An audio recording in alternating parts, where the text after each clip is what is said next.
Hey Internet, it's RJ. Welcome back. Thanks for tuning into this show today. Now today is Sunday, so you know what that means. We're going around the net with all the news you can use in the week that was in credit and finance.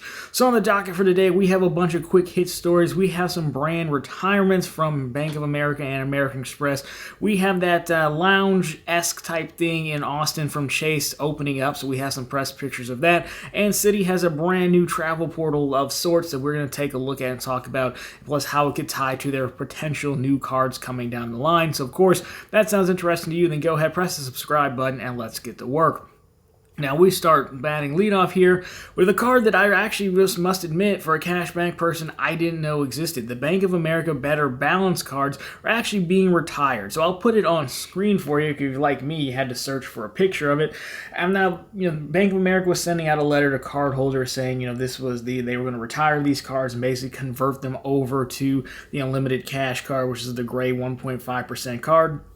Now, these were interesting cards because apparently just holding this plus a Bank of America checking account, as long as you use the card, I think made like a transaction and paid it off, they would just give you like $30 a year. So Ask Sebi threw this in one of his recap videos, and I think he had like 4 or 5 of these, which is actually, that money will add up over the number of years that you've had it. So of course you couldn't have gotten this card, in quite some time. It hasn't been open with new applicants, but I found it just to be an interesting card that, is another one of those like the Citi dividend card that I wish I had known about when it was out, because I would have grabbed multiples of these as well. It's more of a fun thing that, even I don't know all the cards out there at one point. So if you have those, they are converting to the unlimited cash card.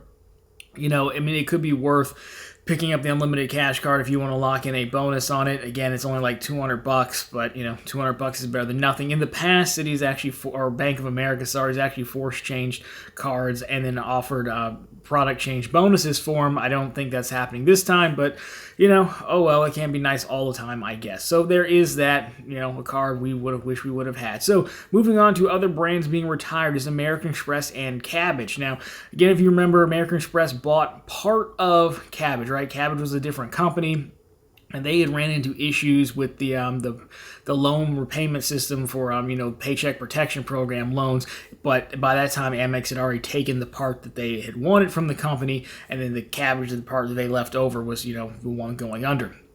Well, anyways, American Express is now fully retiring the Kabbage brand. Now, overall, it's not necessarily a big deal, other than that Kabbage was a fun bonus to get because, for a time, you could do the American Express Business Checking bonus, the Kabbage Business Checking bonus as well. And there was even a bonus in there for getting just activating a line of credit, getting approved for one for like $250. I did all 3 of those, which was a fun time. But they're once in a lifetime, so it's not that big of a loss. Overall, it didn't really make sense to have your own Amex Business Checking, which came out shortly after Kabbage, and then have Kabbage as well. Plus, the name is just kind of silly for a business account, right? It seems like one of those neo-fintech type names versus a legitimate business checking account. I myself use American Express Business Checking, believe it or not, for my actual legitimate business checking account. Amex has recently rolled out something called Blueprint, which I have it. I don't really get the point of it exactly, but again, I don't spend too much time in that account either. So it really just didn't make sense to have all 3. So if you have an Amex Kabbage account, they are going to shut those down by the end of June, I believe. So if you have money in there, you use it for some reason, I would just transfer that out on your own accord versus waiting for them to do it. It is a little bit weird they're not just converting them over to Amex business checking accounts, but, so be it. Overall, I don't think it's that big of a loss. Now, on to another quick hit that I just found interesting. Sofi, who actually, was a neo-fintech bank, then actually became a real bank, like a real boy, just real bank, that's the joke, by getting a banking charter, is now back to marketing a feature that is historically related to neo and fintech banks, and that is a much higher FDIC insurance threshold for your deposit money for those of you with super deep pockets. So as a Sofi account holder, they sent me this email the other day. Basically what it says, they're calling it their FDIC insurance network. You can now get up to $2 million in FDIC insurance. And what they're doing is they're partnering with other banks behind the scenes, right? This is basically what neo and fintech banks do to begin with because they're not an actual bank. So they'll build out the user interface and things like that. And then they'll have partner banks who hold the money and handle all the regulations. And those are banks that, again, since they hold your money, they can partner with 4 or 5 different banks, $250,000 each. You can see how you can add it up very quickly. I don't know if anyone's gone as high as $2 million before. It's a problem that very few of us are actually going to have to contemplate and deal with. And even if you had that much money, it's probably not best just leave it in a savings account. Granted, SoFi usually does have elevated rates if you continue to do your direct deposits with them. So if you are interested in this, there you go. I know we have at least 2 people who may be close to that amount. You just have to make sure whoever's on their partner bank list you don't already have an account with, because then that would avoid that part of your $250K. Or, you can just tell them and they'll probably direct it somewhere else. At $2 million, I'm sure they're more than happy to work with you to make your money safe and put it wherever you need. So I thought that was interesting. When things like this always happen, someone comes out to kind of take advantage of it and build a product around it. Granted, again, I don't think it's necessarily a new product. It's what new and fintech banks do. So, it's pulling out from the old bag of tricks, if you will. So there's SoFi. Now we have Chase. Now for our Chase quick hit, we've talked about this before a few times. Originally they were going to open a Sapphire Lounge at Austin Airport, and then it turned into be a Sapphire Experience. Now I believe it's called the Terrace. Anyways, it's open now, so you can go in and check it out. We do have some press pictures from Chase. For whatever reason, they're kind of stingy with the pictures. We got 3. It looks like a little cart thing that you would get ice cream or cotton candy from or whatever that says Sapphire Reserve. Then they have a picture of the outdoor spot and the indoor thing with Sapphire Reserve as well. Probably because you do need a Sapphire Reserve card to get into this. The hours are going to be for 10 a.m. to 8 p.m. So no Sapphire Preferred, and it's also not on the Priority Pass network. This is just Chase's thing on its own, so only a Sapphire Reserve will do. And apparently you're only supposed to be there for 3 hours, though those rules are rarely enforced. People aren't usually keeping a timer on you.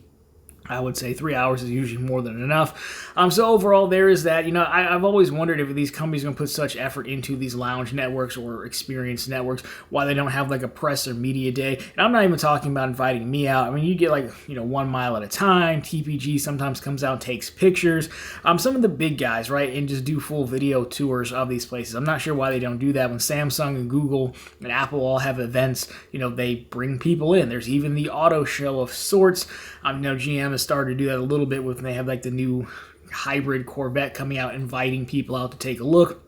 Or just hire somebody, a young person who will just make a video tour for you. I don't know. I never understand why they don't do that. Overall, I think it's fine. It's supposed to be a temporary spot, as we've talked about. So, we'll see if this turns into an actual lounge there. Overall, I think just being able to get in with a Sapphire Reserve is probably the way to go. I do think they should throw some passes to the Sapphire Preferred, especially with this pop-up type deal where it's just, snacks and grab-and-go type stuff, right? There's a bar as well, but that could be a good way to bring people in and get them, a taste of it, wanting to punch up and upgrade their Sapphire Reserve card. So we do have that. Again, Chase and everyone else, just more pictures would be helpful, I think. But let me know what you think from what we did see. And of course, if you're going through there, you want to be our live correspondent for the day, I would love to hear your thoughts on what your actual experience was at the Terrace, as they're calling it. Now we have, if you're in the mood for travel, we have Citi back with a revamped travel portal of sorts. Now, we talked about this a while ago because in typical Citi fashion, I believe they simply took down their travel portal and didn't really tell anybody what they were doing until I think it was TPG or OMAT. Someone reached out to them like, oh yeah, we're revamping it. We're going to have a new one. It got delayed. Well, it's finally here. So this travel portal is basically a private label or rebranding of Booking.com on the back end, which is totally fine because, again, Expedia used to run Chases. Now they have CX Loyalty that they brought in-house. So it's not entirely uncommon. And honestly, it's probably best to leave running a travel portal to people who work in travel portals and know what they're doing. So I don't think that's a bad thing by any means. Overall, when you log in, I have 2 Citi cards. They're not travel cards, but double cash and a custom cash. It asks you to pick which cards you want. So really all that to say is, you're going to have to transfer your thank you points, pool them onto one card. Very similar to how Chase's portal would work.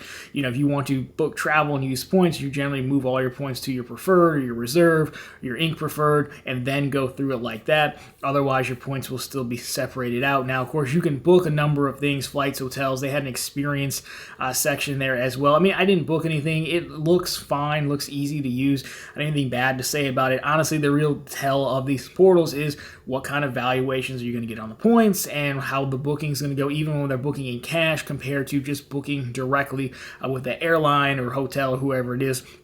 That's really going to be the tell. Now, I've never used the old Citi portal, so I don't really have anything to say about it. I hear that it was not amazing, which I guess doesn't surprise me too much because it's Citi. But overall, I think the more interesting tell is that, they have 2 cards coming out, potentially, we should still say, still technically rumored, Strata Elite and Strata Premier.